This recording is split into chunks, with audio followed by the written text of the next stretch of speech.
Assalamualaikum warahmatullahi wabarakatuh. Halo semuanya. Nah, pada video kali ini saya akan membahas tentang bab 7, yaitu tentang Internet Gateway.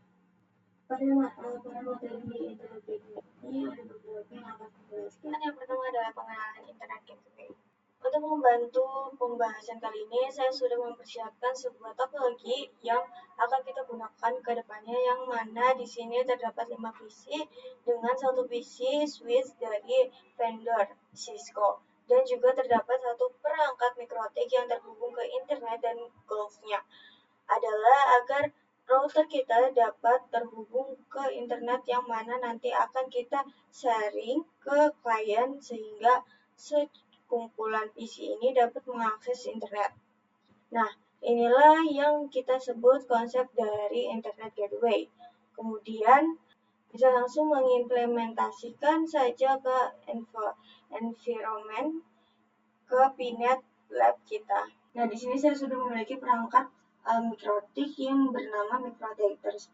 Yang selanjutnya kita akan klik kanan lalu pilih network. Lalu di sini untuk tipenya kita ganti menggunakan manajemen. Lalu kita namanya menjadi CSW min Cisco ya teman-teman. Di sini untuk ikonnya kita pilih switch jalan lalu kita save. Nah, selanjutnya kita bisa menambahkan PC client dengan mengklik kanan, lalu pilih node, lalu pilih virtual PC. Di sini kita akan menambahkan 5 PC sekaligus. Kemudian kita klik share saja. Kemudian di sini kita save. Nah, karena di sini namanya tidak beraturan, kita dapat mengubahnya secara manual satu persatu. Caranya kita klik kanan lalu pilih edit. Lalu di sini untuk selanjutnya kita bisa menggunakan internetnya. Nah, untuk saat ini kita sudah selesai mempersiapkan topologi yang akan kita gunakan. Materi yang selanjutnya adalah tahapan konfigurasi NAT. Setelah memahami konsep Internet Gateway, selanjutnya juga perlu memahami mengenai tahapan-tahapan yang dilakukan dalam konfigurasi. Salah satunya adalah tahapan NAT.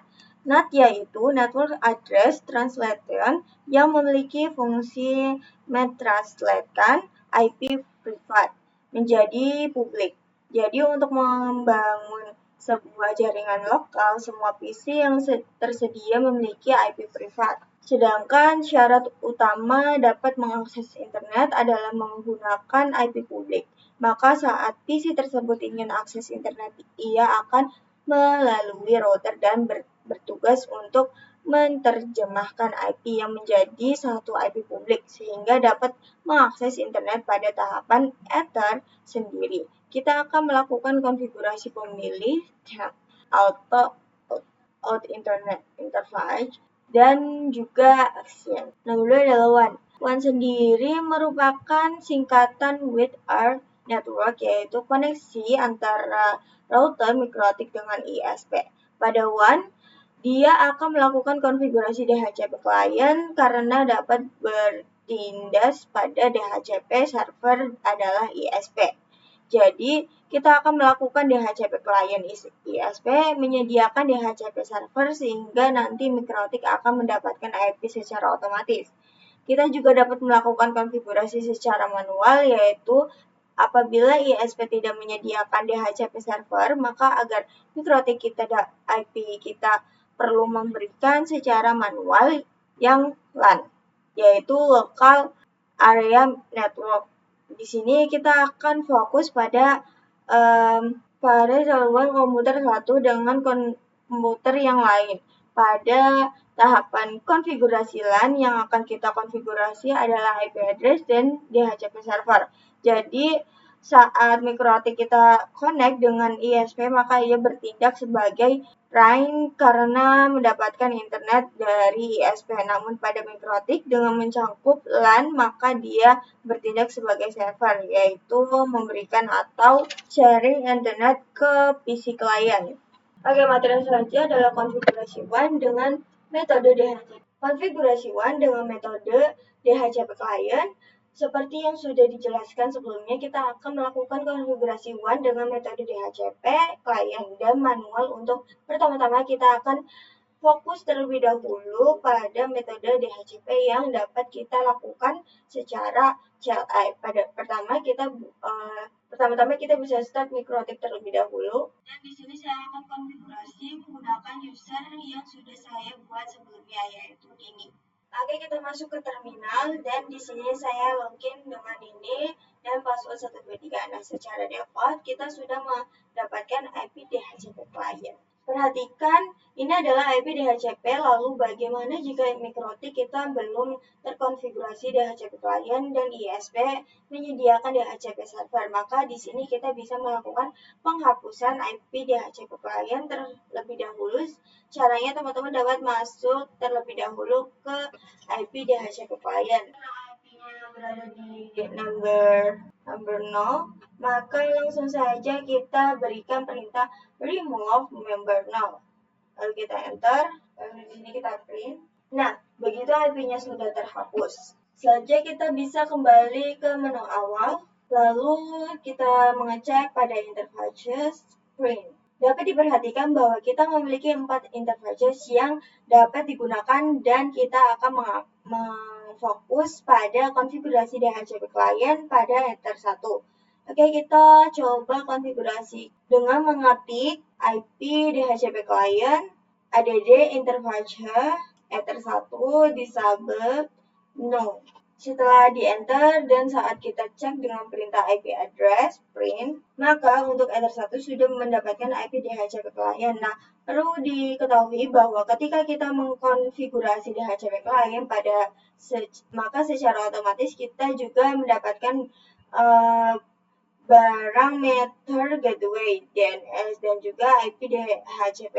Di sini bisa kita cek IP DHCP client print detail. Perhatikan di sini kita sudah mendapatkan ketika saya sebut yaitu gateway dan DNS dan IP address ini sendiri. Selanjutnya kita akan coba konfigurasikan melalui aplikasi Winbox. Oke, di sini kita hubungkan dengan mikrotik menggunakan MAC address dan kita login, kemudian kita pilih menu IP, lalu pilih DHCP client. Di sini terdapat IP DHCP kita dapatkan dari konfigurasi secara CLI sebelumnya.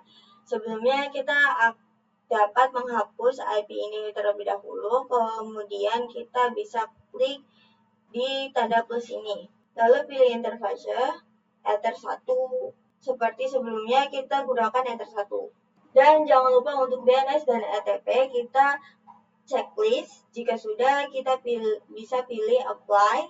Nah, di sini kita pilih status. Nah, bahwa kita mendapatkan parameter gateway DHCP server dan juga IP address DHCP client.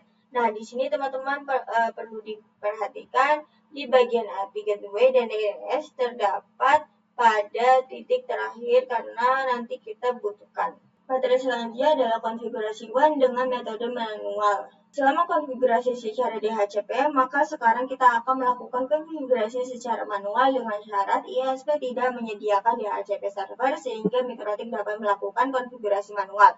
Seperti sebelumnya, kita juga dapat melakukan konfigurasi dengan dua cara yaitu CLL atau internal dan GWI atau manual atau melalui aplikasi Winbox. Langsung saja kita coba untuk CLL terlebih dahulu. Nah, karena sebelumnya saya sudah konfigurasi DHCP pada Ether 1, maka di sini kita akan hapus IP tersebut terlebih dahulu. Caranya sama seperti sebelumnya, yaitu dengan mengetikkan IP DHCP. Di sini IP-nya berada di member now. Maka berikan perintah remove number, lalu print. Dan di sini IP-nya sudah terhapus. Kita selesai saja. Kemudian kita akan mengecek gateway-nya dengan IP router print. Lalu DNS yaitu IP DNS print. Dapat diperhatikan bahwa keduanya itu sudah terhapus. Jadi yang akan kita konfigurasikan adalah IP DHCP client, gateway, dan juga DNS. Kita akan melakukan secara manual dari satu persatu. Oke, langsung saja kita konfigurasikan IP yang terlebih dahulu pada terminal.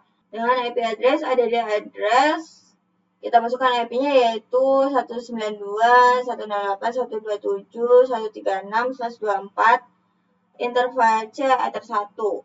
Lalu kita IP address print. Maka di sini IP sudah terisi, kemudian pastikan bahwa IP-nya sudah bisa ping ke ISP-nya jika teman-teman ingin. Ingat saat melihat informasi detail mengenai DHCP klien, di sana terdapat IP dari primary DNS atau gateway yang berakhiran 2. Nah, di sini saya langsung saja ketikkan ping. Oke, di sini saya sudah berhasil pingnya. Selanjutnya kita konfigurasi IP rute. Di sini lanjut kita IP rute. Ada gateway 192.168.2. Kemudian kita cek pada IP rute print. Nah, di sini addressnya sudah ada dapat diperhatikan. Di sini terdapat huruf AS yang mana artinya adalah aktif dan S adalah setting. Selanjutnya kita bisa coba ping 88. Nah, di sini sudah berhasil ya teman-teman. Dan langkah selanjutnya kita konfigurasikan DNS dengan mengetikkan IP DNS set server 888. Kemudian kita akan cek IP DNS. Maka di sini sudah terisi, kita coba untuk ping Google. Yang pertama kita konfigurasikan IP-nya terlebih dahulu dengan ke menu IP, lalu pilih address. Di sini untuk IP address 1-nya kita hapus terlebih dahulu, kemudian kita klik plus, lalu masukkan IP-nya yaitu 192.36. Jika sudah, kita klik apply, lalu OK. Selanjutnya kita konfigurasikan default gateway, kita masuk ke menu IP, lalu pilih rute. Nah, yang sini adalah hasil konfigurasi di COI. Jadi kita hapus terlebih dahulu. Kemudian di sini kita tambahkan plus, lalu di bagian address kita berikan 0. Kemudian untuk gateway kita isikan dengan IP yang sama dengan di terminalnya. Lalu kita apply dan OK. Untuk konfigurasi DNS kita klik menu IP. Untuk konfigurasi DNS kita klik menu IP. Nah, di sini sudah terisi 888. Yang lainnya kita biarkan kosong, lalu apply dan OK. Nah, kita bisa cek di terminal. Lalu kita bisa ping 8. Nah, di sini sudah berhasil ping. Artinya kita telah berhasil mengkonfigurasikan WAN dengan cara manual. Pada materi selanjutnya adalah konfigurasi LAN. Di sini kita akan mengkonfigurasikan IP yang mengarah ke klien yaitu Ether 2. Kita juga akan mengkonfigurasi DHCP server cloud. Dari DHCP server sendiri adalah laptop yang terhubung mikrotik dapat memiliki IP secara otomatis. Jika mikrotik kita berperan sebagai DHCP server, kita di sini bisa langsung kita konfigurasikan IP address yang mengarah ke klien, yaitu Ether 2. Kita juga akan konfigurasikan DHCP server dengan cloud story. DHCP sendiri adalah lato-lato yang terhubung ke mikrotik dan memiliki IP secara otomatis. Jika mikrotik kita akan berperan sebagai DHCP mikrotik, DHCP server, langsung saja kita praktekkan pada aplikasi Winbox. Kita akan konfigurasikan IP address-nya terlebih dahulu dengan mengklik menu IP, lalu pilih address. Nah, di sini saya sudah memiliki IP dengan Ether 2. Jika teman-teman masih kosong, maka bisa ditambahkan saja dengan mengklik Ether 2. Kita konfigurasikan DHCP server. Di bagian interface kita sudah menjadi Ether 2. Lalu kita klik next.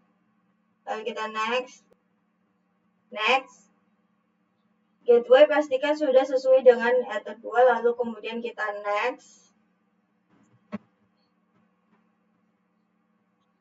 Kemudian ini adalah address yang akan kita dapatkan dari klien kita. Next. Untuk DNS server adalah 88. Next. Lalu oke. saja kita akan lakukan pengujian pada klien pada Pinet Lab. Kita nyalakan terlebih dahulu, kemudian jika sudah running, kita buka terminal sekaligus 5 PC. Kemudian pada PC 1 ini kita ketikkan show IP. Dan maka IP-nya masih kosong. Nah, cara agar bisa mendapatkan IP secara DHCP, kita bisa ketikkan IP DHCP. Kemudian akan terdapat notif DORA yang mana dia akan melakukan request dan akan memunculkan output, dan di sini saya sudah berhasil mendapatkan IP-nya. Kita akan lakukan juga pada PC yang sama persis, yaitu IP DHCP. Maka di sini semua PC kita sudah memiliki IP DHCP semuanya. Materi selanjutnya adalah konfigurasi NAT. Lalu saja kita buka Windows untuk konfigurasi NAT. Teman-teman pilih menu IP. Lalu pilih firewall. Kemudian pilih NAT. Kemudian klik plus. Pada bagian chain, teman-teman pilih C6 NAT. Lalu di bagian out, interface Ether 1. Nah, selanjutnya kita pilih menu chain. Lalu pilih masculine untuk bagian actionnya. Jika sudah, kita klik apply. Lalu oke.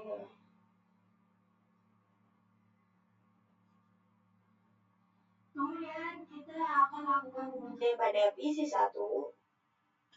Nah, ketika pin 88 back. Nah, jika terlihat seperti ini, maka konfigurasinya berhasil. Akhir materi yang terakhir adalah NAT trick. Di sini kita akan belajar mengenai satu trik di mana kita dapat melakukan setting hanya di PC 1 yang dapat mengakses internet. Langsung saja kita mempraktekkan pada aplikasi Winbox. Di sini pilih menu IP, lalu firewall, dan pilih NAT. Pada bagian address, kita isikan IP milik PC 1. Nah, jika sudah, kita klik apply dan oke. Nah, di sini dia mendapatkan IP yang berbeda. Kita coba ping. Nah, maka akan muncul port boot gagal seperti ini. Nah, jika kita coba pada PC 3, tentunya akan berhasil ping Google-nya ya, teman-teman. Nah, dapat diperhatikan bahwa di sini ping Google-nya berhasil. Oke, mungkin itu aja materi yang bisa saya sampaikan. Kurang lebihnya mohon maaf. Sekian dari saya. Wassalamualaikum warahmatullahi wabarakatuh. Bye-bye.